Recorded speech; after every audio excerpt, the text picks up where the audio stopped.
이 신약 성경 중에 가장 먼저 쓰여진 글은 며칠 전에도 말씀드렸지만 마태, 마가, 누가, 요한 복음이 아니라 우리가 지난주 이번주 살펴본 데살로니가 전후서입니다.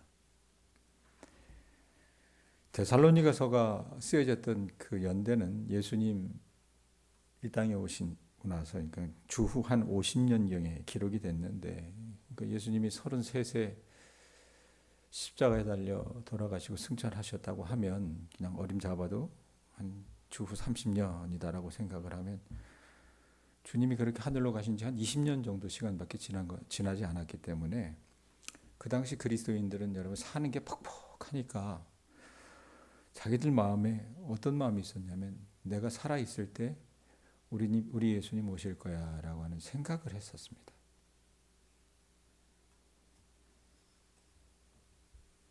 바울은 그걸 보고 앉아있다가, 이게 여러분 잘못하면 이런 어떤 맹목적인 이 희망 이런 것들이 사람을 좀 그릇되게 이끌어 나갈 수 있거든요. 이거 바로 잡아줘야 되겠다 생각을 했고, 어제 우리가 살펴봤던 이 종말에 관해서 데살로니가 교인들을 흔드는 사람들이 있다 그랬잖아요.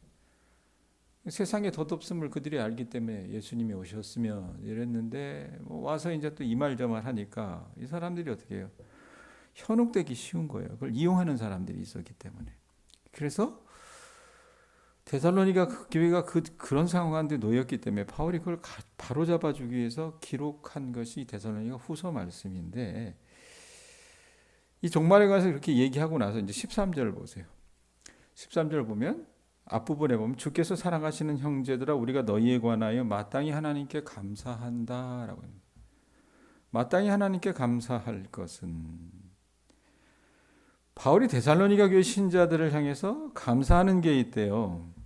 그건 뭐냐면 이들이 신앙생활하는 게 녹록지 않았다 그랬죠, 남현석 권사님. 예? 그런데 그들이 녹록지 않은 그 삶 가운데서도 이들이 어땠습니까? 흔들리긴 했지만 믿음을 지켜나갔던 것 같아요. 그래서 이런 감사의 마음을 어떻게 얘기하냐면, 하나님께 감사할 것이라고 하는 이 앞부분에 뭐 어떤 꾸미는 말이 있어요? 마땅히라고 하는 꾸미는 말이 있습니다. 이 마땅하다라고 하는, 여러분 원래 원뜻은 빛나다라고 하는 뜻이래요. 여러분, 아니 빚지다라고 하는 뜻이랍니다. 빚을 지다. 그래서 예수님께서 가르쳐 주신 여러분 주기도문 그 내용 가운데 그런 내용이 있잖아요. 우리가 우리에게 죄 지은 자를 사하여 준 것 같이 우리 죄를 사하여 주옵시고 라고 하는 그 내용이 있습니다.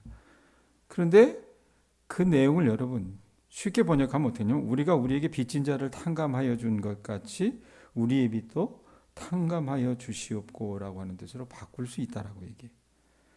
여러분, 우리가 빚 져봐서 알잖아요. 저도 빚 지고 있어요. 80살까지 그 빚을 갚아야 됩니다. 빚진 사람의 특징이 뭡니까? 빚의 가장 큰 특징이 뭐예요? 그 빚은 내 거예요? 남권사님? 남의 돈이잖아요. 그럼 어떻게 해야 돼요? 그 돈은 반드시 갚아야 되는 겁니다.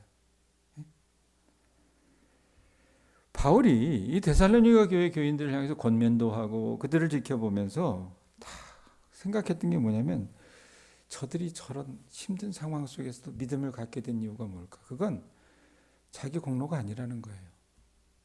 하나님께 감사할 것은 이란 표현이 있잖아요. 하나님께서 그들을 붙들어 주셨던 것 같아요. 예?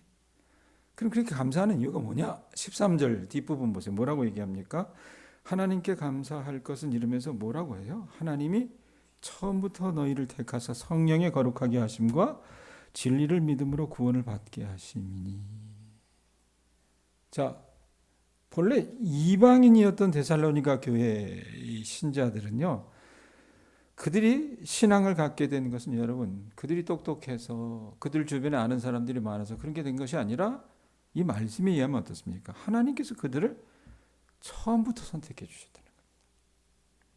또 그들을 구원해 주셨다는 것. 그것이 바울이 하나님께 봤었을 때, 하나님을 생각했을 때 자기가 빚진 거다라고 생각을 했던 거예요. 저 같은 모태신앙과 달리 자기 당대의 이 신앙을 얻어간 사람들에게 공통된 특징이 하나 있습니다.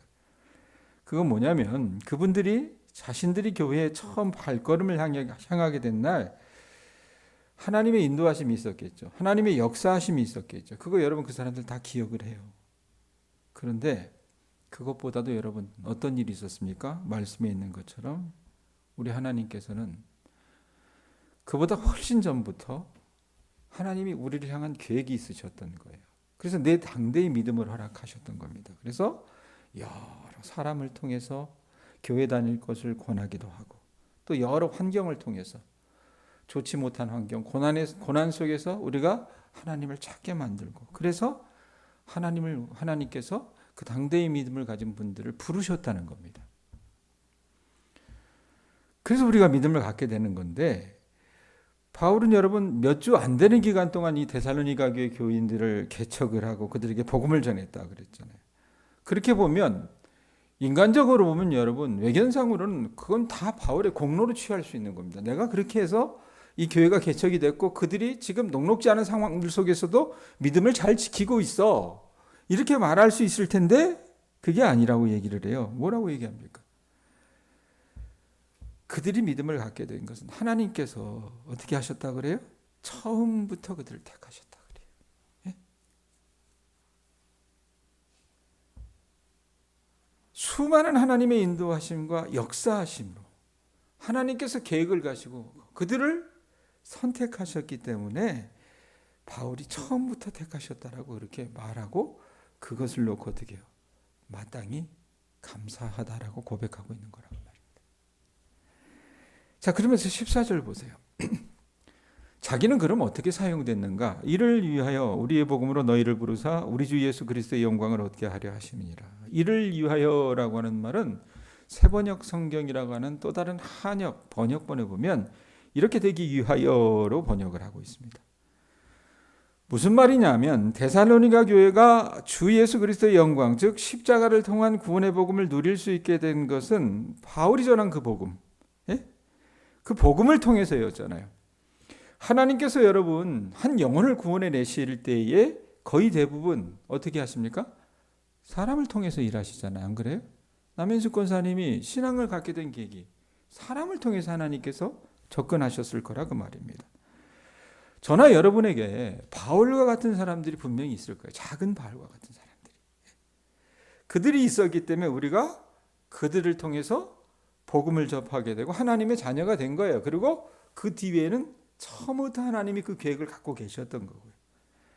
그런데 우리가 여러분 주님을 믿게 된 목적이 뭡니까? 거기 보면 뭐라고 얘기해요? 14절 뒷부분에 보면 그렇게 부르사 우리 주 예수 그리스도의 영광을 얻게 하려 하심이니라.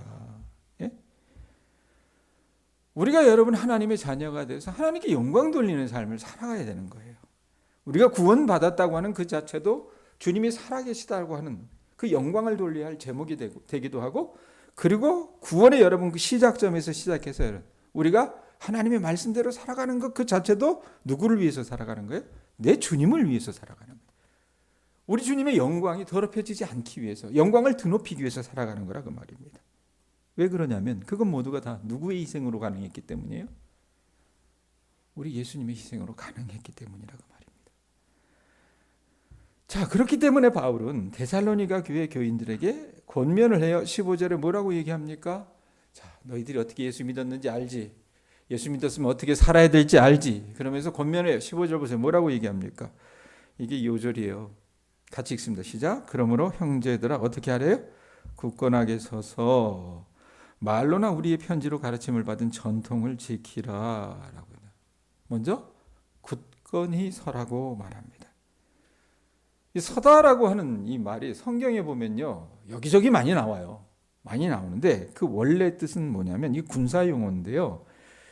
예전에는 여러분 이 군인들이 싸울 때 이 소위 말하면 현대전 이전에 군인들이 싸울 때 어떻게 싸웠느냐면 전쟁하는 당사자들이 서로 이렇게 마주보고 이렇게 줄을 서서 싸웠어요.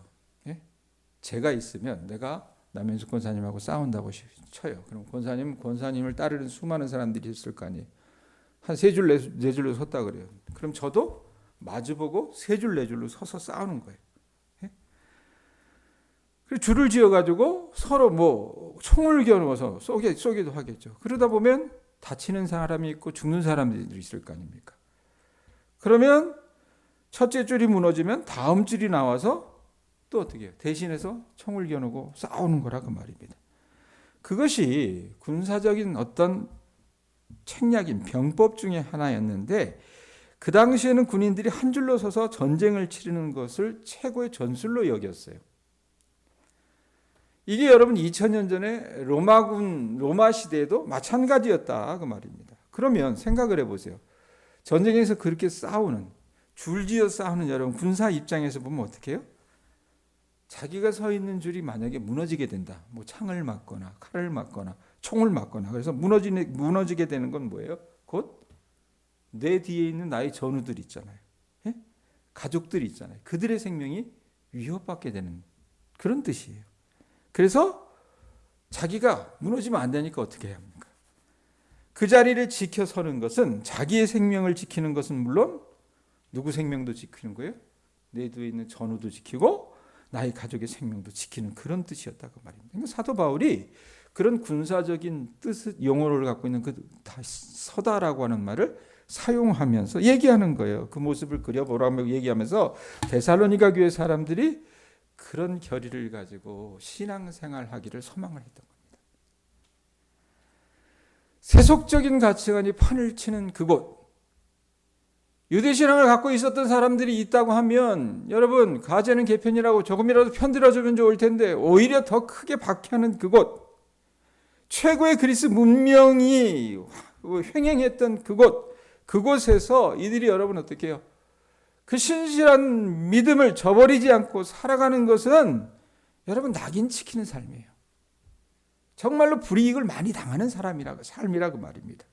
그러면 그곳에서 그들이 그 믿음을 굳건하게 지킬 수 있는 유일한 방법은 뭐예요? 뭐라고 얘기합니까?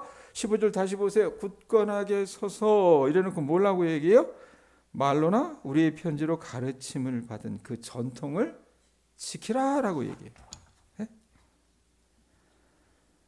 그들이 흔들리지 않고 그들이 견고하게 굳건하게 살 수 있는 유일한 방편은 뭐예요? 하나님의 말씀, 그 전통, 그 복음된 하나님의 말씀을 지키고 그 복음을 따라 사는 것, 그것만이 유일한 방법이라고 바울은 이야기하고 있는 거예요. 그러면서 여러분 우리가 1장에도 봤었지만 1장 11절에서 12절에 보면 바울이 기도하는 장면이 나온다고 그랬잖아요. 혹시 기억하세요? 이틀 전에 바울이 감사했던 것이 있었고 그 데살로니가 교인들을 위해서 기도하는 것이 있었다고 그랬는데 이 바울이 이 2장을 끝맺으면서 이 데살로니가 교회 신자들을 향해서 중보기도 하는 것, 그것이 16절과 17절입니다. 자, 어떻게 기도합니까? 우리 주 예수 그리스도와 우리를 사랑하시고 우리 영원한 위로와 좋은 소망을 은혜로 주신 우리 하나님 우리 아버지께서 너희 마음을 위로하시고 모든 선한 일과 말에 어떻게 하는데요? 굳건하게 하시기를 원해요. 굳건하게 하다는 말이 여러분 또 나와요. 자, 보세요. 이 사람들이 여러분 믿음대로 사는 게 쉽지 않았다 그랬어요. 상처도 많이 받았을 거예요. 불이익도 많이 당했을 거라고 말입니다. 억울한 상황 가운데 놓이기도 했다고 말이에요. 바울이 여러분 해줄 수 있는 게 별로 없어요. 솔직하게 얘기하면 뭐 돈이 있었겠습니까? 예?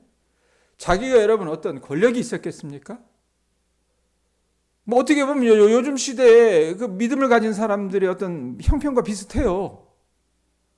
교인들이 와서 여러분 목사에게 이런저런 얘기를 해요. 그럼 내가 해줄 수 있는 게 없어요. 내가 돈이라도 있으면 뭐 꺼주기도 하겠고 내가 힘이라도 있으면 그 자녀들 취직이라도 시켜주겠고 그런데 그러지 못하잖아요. 그럼 어떻게 돼요? 가만히 있어야 돼요? 그게 아니잖아요. 그럼 우리가 할 수 있는 게 뭡니까? 기도하는 거예요. 그 영혼을 위해서. 예? 그 가족을 위해서 기도하는 거예요. 바울이 그랬던 거예요. 근데 바울이 딱 봤을 때 이 사람들은 상처를 굉장히 많이 입은 사람들이기 때문에 뭐가 필요해요? 위로가 필요한 거예요. 근데 사람이 주는 위로는 여러분 어때요? 유효기간이 있어요. 오래 못 가요. 하나님께서 그들을 정말 그 중심 가운데 위로하셔야 돼요. 그래서 하나님께서 그 신자들을 위로하시고 그들의 믿음을 굳건하게 세워주실 것을 간구하는 거라고 말입니다.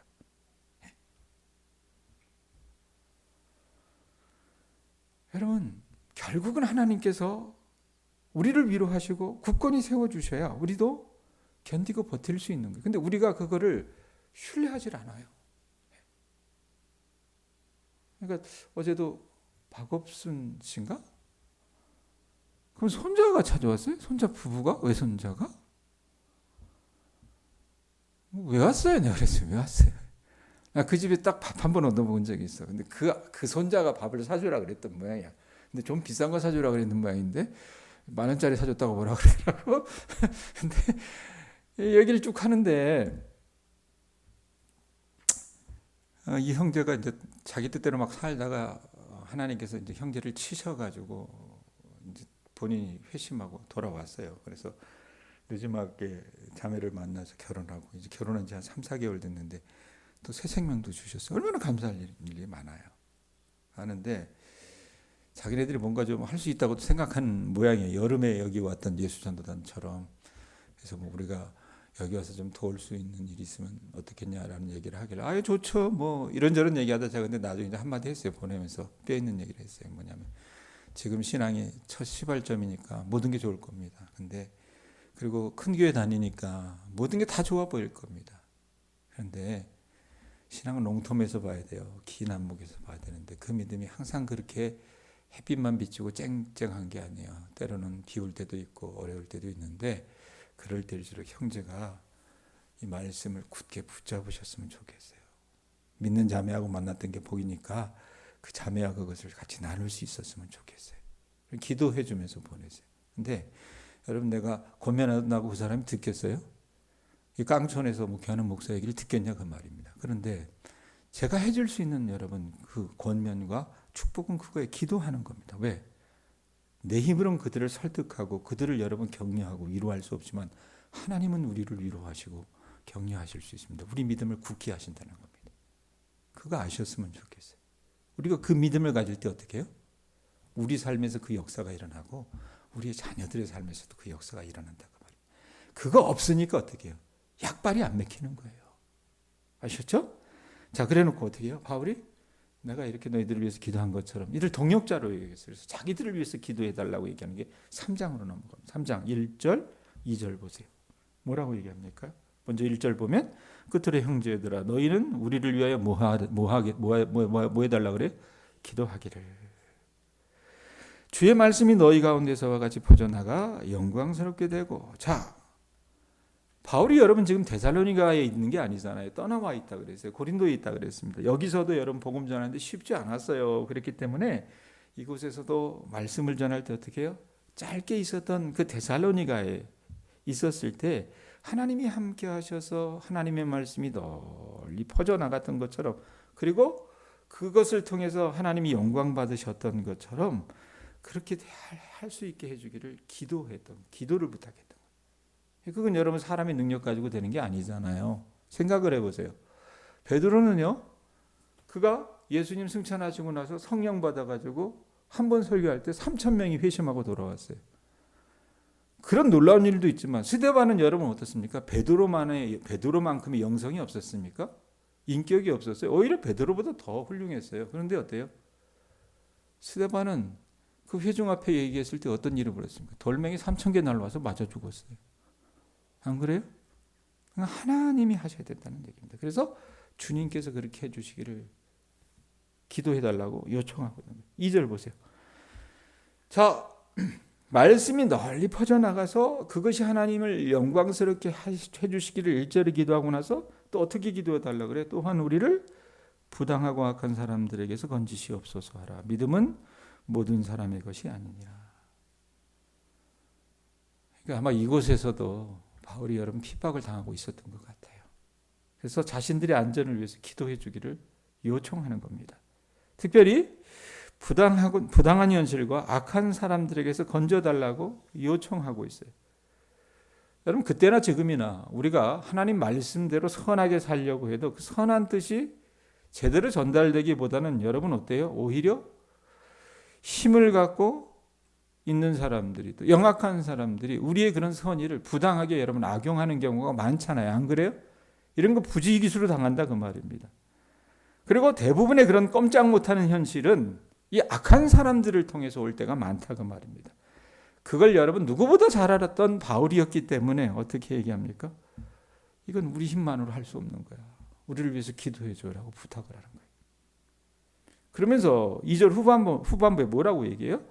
믿음은 모든 사람의 것이 아니니라 라고 얘기해요. 예?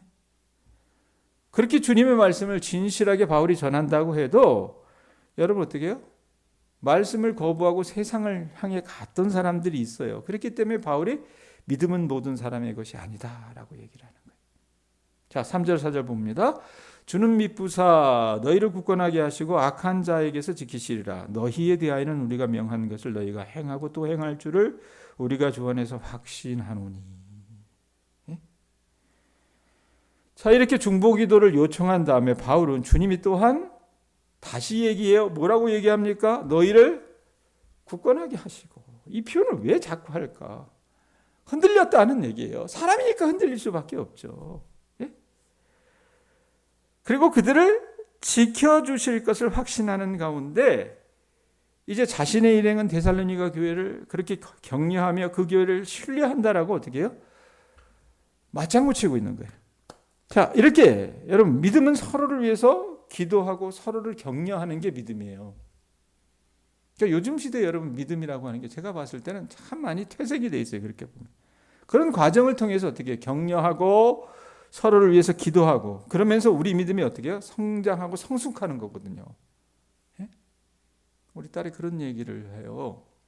요즘 많은 시대에 여러분 우리가 목장 모임 아마 이제 10월 달부터 할 텐데 인도하시는 분들이 잘 아시겠지만 이 새벽 말씀 우리가 쭉 가지고 하잖아요. 새벽 설교 본문 이렇게 쭉 나가다가 목장 모임도 주일날 본문이 된다 그 말이에요. 그러면 우리가 처음 문을 열 때 그러죠. 한 주 동안 어떻게 지내셨어요? 그러면 대부분 사람들이 어떻습니까? 일반적인 교회도 다 그래요. 어때요? 그냥 일상의 얘기들만 합니다.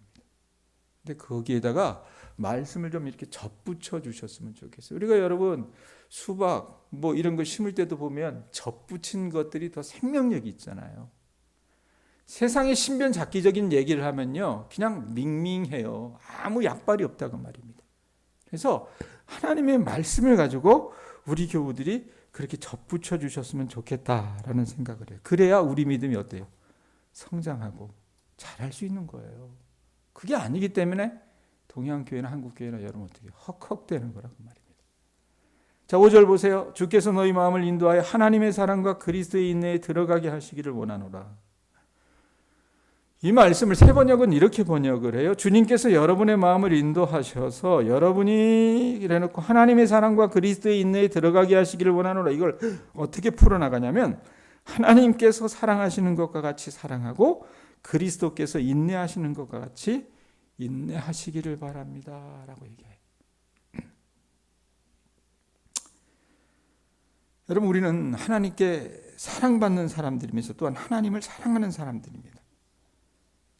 예수님께서 우리를 향해서 인내하셨듯이 우리도 인내할 일이 있을 때 소망을 품고 인내하는 사람이라고 말입니다. 바울의 여러분 이 기도를 보면서 저는 어떻게 적용했냐면 저 교인들이 참 잘 되기를 바라요. 사실은 기도합니다. 근데 제 영빨이 약해서 그런지 모르겠지만 대다수의 교인들은 어떠냐면 그렇게 주일날 목소리를 모두 설교를 하고 어떻게 하든지 이해시키려고 애를 써도 대부분의 교인들은 그래요. 듣고 싶은 대로 들어요. 자기 생각하고 싶은 대로 생각해요. 그러면 어떤 때는 내가 이게 뭐 하는 짓인가 이 생각을 할 때가 있어요. 솔직하게 얘기하면. 내가 이렇게 열심히 새벽마다 이렇게 교인들에게 알아듣게 하려고 이렇게까지 해야 될 필요 있는가? 대충 읽고 기도하다 가세요. 이러기가 더 쉽잖아요. 근데 그러지 못하는 것은 뭐냐면 하나님이 일하실 수 있다는 것을 제가 알기 때문에 그렇습니다. 여러분 바울도요. 데살로니가 교회 교인들이 흔들렸단 말이에요. 굳건하지 못했어요. 사실은. 근데 그들을 굳건하게 할 수 있는 유일한 방법은 뭡니까? 그는 기도를 통해서 그들에게 권면해요. 그건요. 제가 우리 교회 교인들을 바라보는 그 마음과 동일합니다. 그리고 그것은 여러분 어때요? 여러분이 여러분 삶을 바라보는 마음, 여러분의 자녀와 여러분의 가족들을 바라보는 마음과 동일해야 될 줄로 믿습니다. 아셨어요? 영적인 마음을 가지셔야 된다는 얘기예요. 그래서 자식들 맨날 너 이거 해라. 왜 그 모양이냐 얘기한다고 얘들이 들어요? 안 듣잖아요. 안 그렇습니까? 그러면 하나님이 하실 수 있는 부분들에 대해서 여러분들이 그 주권을 인정해 드리고 이제 그 자녀들을 위해서 기도하면서 그렇게 축복해 보셨으면 좋겠습니다. 우리 가족들을 위해서 그렇게 축복하고 기도해 보셨으면 좋겠다라는 얘기예요. 그래서 주님, 제가 할 수 없지만 주님이 이 아이들을 굳건하게 해주세요. 믿음을 지킬 수 있게 해주세요. 우리 가족이 그런 가족 될 수 있게 해주세요. 그렇게 해보시면서 우리 가운데 일하시는 하나님의 역사를 경험하실 수 있는 우리 교우들 되셨으면 좋겠습니다. 기도하겠습니다.